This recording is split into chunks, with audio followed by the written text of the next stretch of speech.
Well, Bismillah ar-Rahman ar-Rahim. Assalamu alaikum to all of you. Well, today I'm going to teach you the new topic of your 14th week.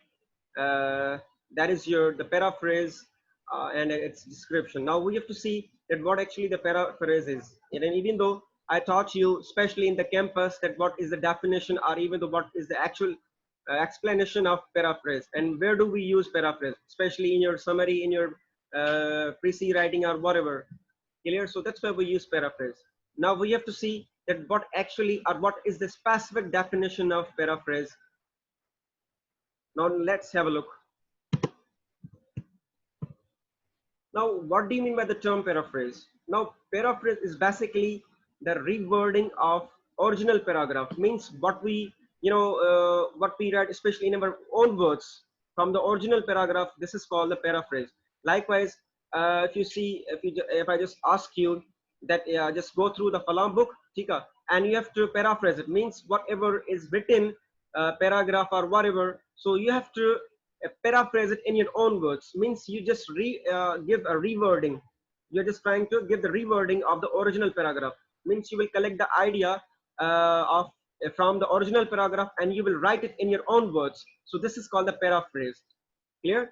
And even though I also gave you the example of I think your class fellow Saifullah Sheikh. So I just told him, even though I just gave you example to all of you, that Saifullah reached Ladkana. So on the place of this original text or on the place of this original sentence, so I can easily say that he arrived, not reached, not. But I'm just trying to say that he arrived at Ladkana. So what is the difference? Actually, the words are different, but actually it conveys the same sense. It conveys the same meaning. So that becomes what? That becomes the paraphrase. Clear?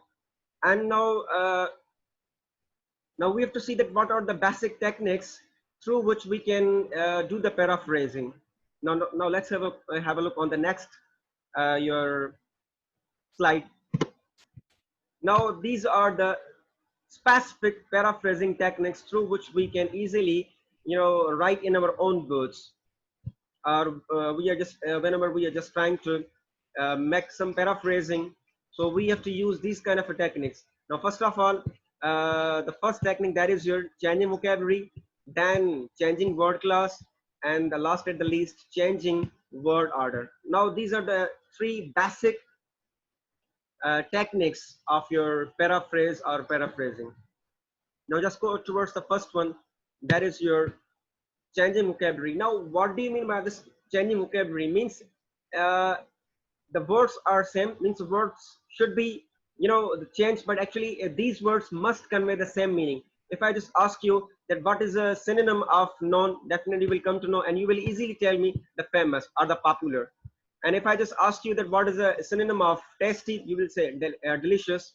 So these are the specific synonyms. Means on the specific word you have to give the different word, but actually this different word conveys the same meaning, same sense.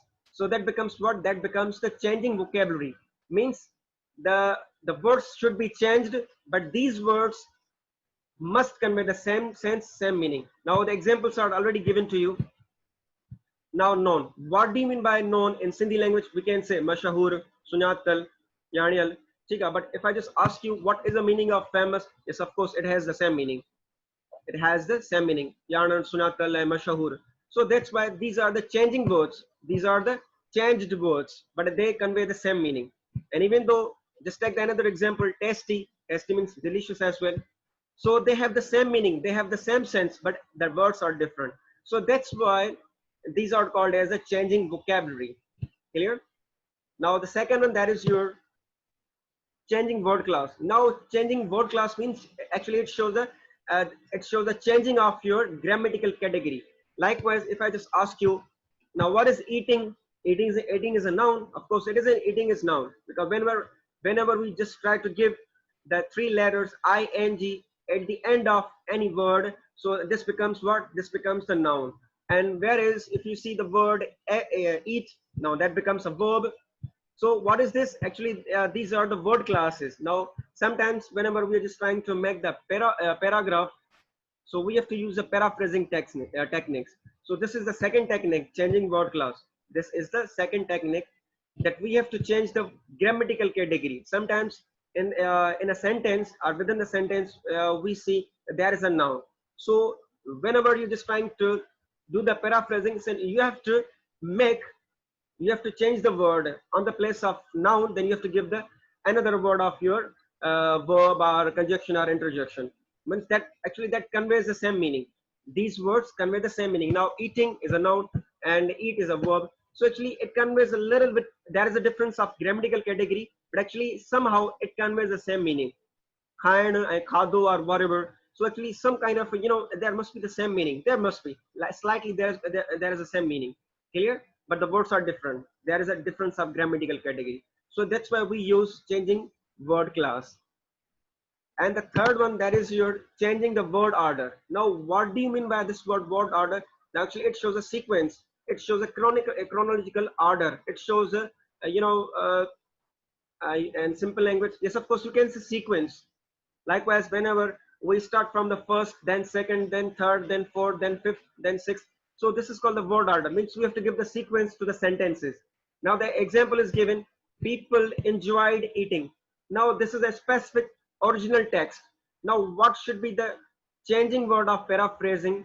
So you can say, now people, what do you mean by the people? The people can be your children and even to the adults as well.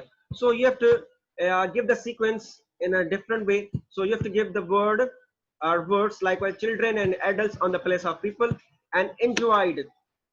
What should be the word enjoyed, or what should be the another word for the enjoyed? You can say easily loved. Clear? And eating, yes, of course. And previously I told you changing word class. As I already told you. So you have to give now another word. Now eating is basically your noun, but when we are just trying to make the paraphrase, so you have to give the another word on the place of eating. Now eating is a noun, then we have to give the verb as well. Eat.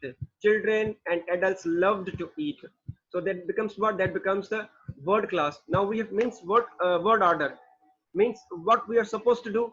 We have to, we have to change the word order. Means we have to change the sequence of the sentences. But actually these two sentences convey the same meaning. Clear? So that's why we use these three especially paraphrasing techniques whenever we write any kind of a paragraph.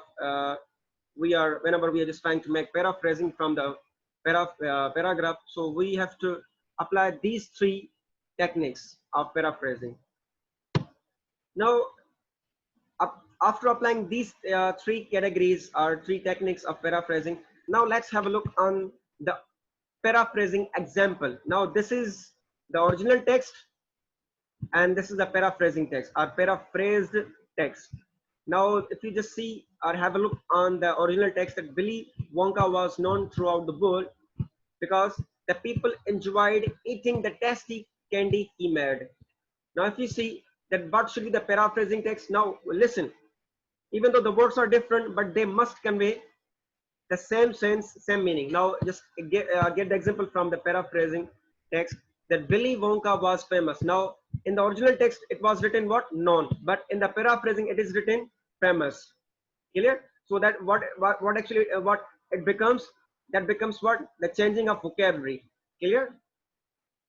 And the second, yes, of course, for is a delicious candy. Chika, what are you supposed to do? Then you have to give the another example. Children and adults loved to eat it. But where if you just see the example from the original text, it is written people enjoyed eating the tasty candies he made. But whereas if you see from the paraphrasing text, the children and adults. Now what do you mean by this word or these words? Children and adult, actually now these two words become the people. So that's why we use paraphrasing example whenever we see the original text. Now from this original text, from this original paragraph, from this original sentences, we have to make the paraphrase. We have to we have to create our own sentences, but these sentences, your own created sentences, your own creativity must give the same sense, must convey the same meaning. Clear? Now this is all about today's lecture. If you have any kind of a question, so you can ask me right now. Thank you.